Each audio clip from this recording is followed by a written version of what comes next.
बहू का बर्थडे। रीमा ने आंखें खोली और बड़ी फुर्ती से उठी। बाप रे, 8 बज गए। यह कैसे हो सकता है? मैं पिछले कई सालों से इतनी देर तक नहीं सोई हूँ, फिर आज यह कैसे हो गया? आज प्रीति की स्कूल बस तो गई। मोहित को अब ऑफिस के लिए देर हो जाएगी। फालतू में अब उनकी बातें सुननी पड़ेगी। वह सब तो ठीक है, लेकिन माँ जी, वह दिन भर में कितनी बकबक करेगी और मुझे इतनी देर कैसे सोने दिया उन्होंने? अब तक तो उन्होंने घर सिर पर चढ़ा लिया होगा। क्या हुआ होगा? रीमा जल्दी से उठने लगी। मोहित खुश चेहरे के साथ आया, वह भी तैयार होकर। Good morning Reema. रीमा, क्यों उठी तुम? सो जाओ ना आराम से, मैं आज लंच ऑफिस में कर लूँगा। सच कहूँ तो मुझे जाने की इच्छा नहीं है, लेकिन बहुत महत्वपूर्ण मीटिंग है, इसलिए जाना ही पड़ेगा। पर मैं जल्दी आ जाऊँगा शाम को, बाहर जाएंगे घूमने। बाय। रीमा को बिना कुछ कहे मोहित ने उसे गले से लगा लिया और उसके माथे को चूमकर चला गया। रीमा झट से बाहर आई। किचन से कोई भी आवाज़ नहीं आ रही थी और जब वह बाहर आई तो पापा जी की थाली में इडली वड़े दिखाई दे रहे थे। सांभर से बहुत अच्छी महक आ रही थी, लेकिन वह पैकेट से सांभर नहीं निकाल पाए। यह लोग कंटेनर ठीक से क्यों नहीं दे सकते? अगली बार कंटेनर घर से ही दे देना। और इस घर में मुझे एक चम्मच भी नहीं मिलता, पापा जी बोले। रुकिए जी, आप जरा, मैं निकाल देती हूँ, नहीं तो आप सब सांभर नीचे फर्श पर गिरा दोगे, मेरा काम बढ़ा दोगे। और आपके सामने ही तो है चम्मच, आपको तो कुछ कैसे नहीं मिलता क्या पता। एक काम करो, आप यह प्लेट लेकर टेबल पर बैठो, मैं देती हूँ सांभर और चटनी निकाल कर। और धीरे बोलो जरा, बहू कभी नहीं सोती इतनी देर तक, आज सोई है। वो शांत रहे, नहीं तो आपकी आवाज़ से उठ जाएगी वह। बहू जब उठेगी तब दूंगी गर्म करके उसे भी, यह उसका मनपसंद नाश्ता है। रीमा आश्चर्य से यह सब देख रही थी। अरे बहू, उठ गई तुम? क्यों उठी? चलो अच्छा हुआ उठ गई। तुम्हारे पापा जी तुम्हारे मनपसंद का वड़ा सांभर लाए हैं, गर्मा गर्म खा लो, फिर बाद में चाय पियेंगे साथ में। माँ जी ने रीमा को खाने की टेबल पर बिठाया। प्रीति कहाँ है? दिखी नहीं, रीमा ने पूछा। अरे बहू, मैं उसे स्कूल बस में बैठा कर आया, गई वह स्कूल। होशियार हो गई है अब अपनी प्रीति, जल्दी जल्दी करती है सब अपने काम, तकलीफ नहीं देती वह अब। हाँ, बैग बहुत भारी है पर उसकी। वे लोग यह नहीं समझते कि बच्चे पर इतना बोझ नहीं डालते हैं। मुझे क्या बोली वह पता है? बोली, दादाजी मैं बिग गर्ल हो गई हूँ अब, और गुड गर्ल भी। अब मैं आ जाऊंगी अकेली घर पर, आप मत आइए मुझे लेने के लिए। दादाजी पोते की प्रशंसा में मग्न थे।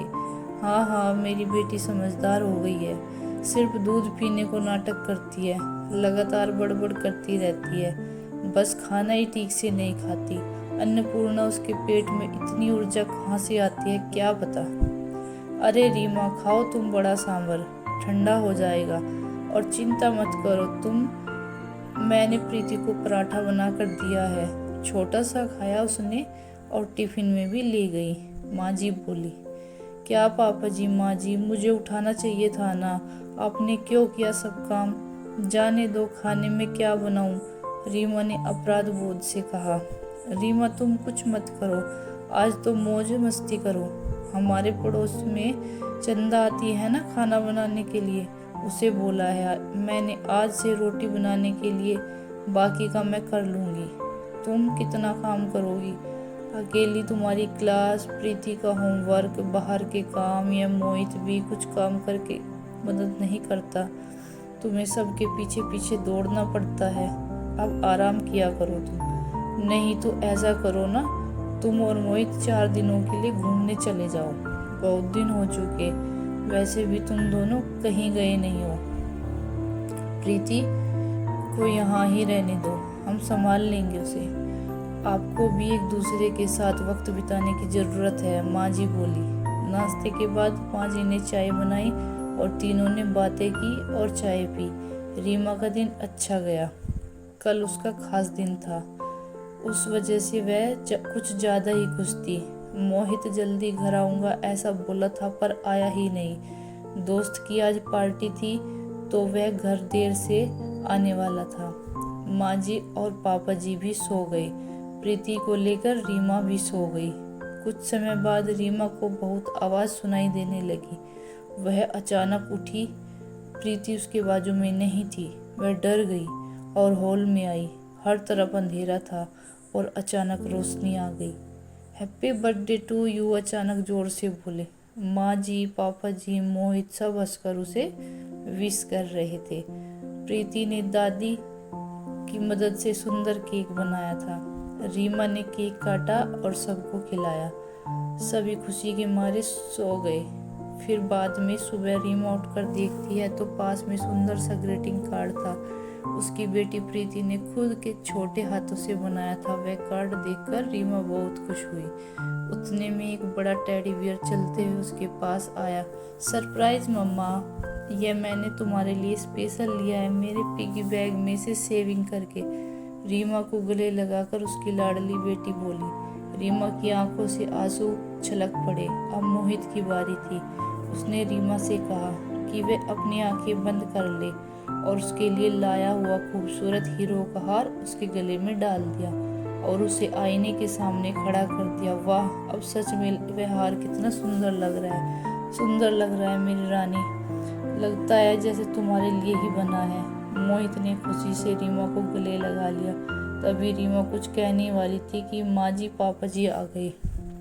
यह दुनिया की सबसे अच्छी बहू रानी के लिए, मतलब हमारी बेटी के लिए है। माँ जी, पापा जी ने कश्मीर का टिकट रीमा के हाथों में रखा और रीमा उनके पैरों पर आशीर्वाद लेने के लिए झुकी, लेकिन माँ जी ने उसे गले लगा लिया। पापा जी ने सर पर हाथ रखकर आशीर्वाद दिया। यह क्या माँ जी, पापा जी, इतना बड़ा सरप्राइज, वास्तव में इसकी कोई ज़रूरत नहीं थी और हम दोनों ही क्यों जाए। रीमा ने उत्साह से कहा। नहीं नहीं, हम बूढ़े लोग क्या करेंगे माँ, वैसे भी आप दोनों को इसकी ज़रूरत है और हम प्रीति का भी अच्छे से ख्याल रखेंगे ताकि आप दोनों फुल एंजॉय कर सके। वह सेकंड हनीमून क्या बोलते हैं ना, आप आ जाओ तो हम चलेंगे। पापा जी ने धीरे से मोहित को आंख मारी। रीमा और मोहित दोनों शर्मा गए। चलो पैकिंग करो, आपको कल सुबह निकलना है। और आज क्या क्या खाना बनना है? आज रीमा की पसंद का माँ जी ने फरमान किया। दिन आनंद में शाम को रीमा की आरती करके माँ जी, पापा जी ने उसे ढेर सारा आशीर्वाद दिया। रीमा इस प्रकार से पूरी तरह अभिभूत थी। पूरी तैयारी हो गई थी। कल सुबह जल्दी जाना है, इसलिए बैग भर के मोहित रीमा तैयार थे। कश्मीर के सपने देखकर रीमा को कब नींद आ गई वह उसे समझ ही नहीं आया।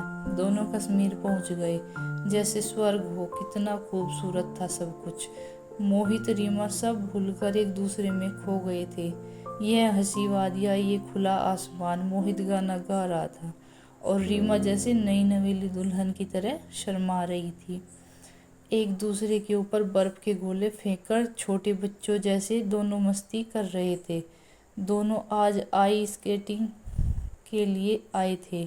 बर्फ में ठीक से खड़े होने में असमर्थ सुमन रीमा एक दूसरे को ठीक करने के दौरान अपना संतुलन खो बैठी और वह जोर से गिर गई।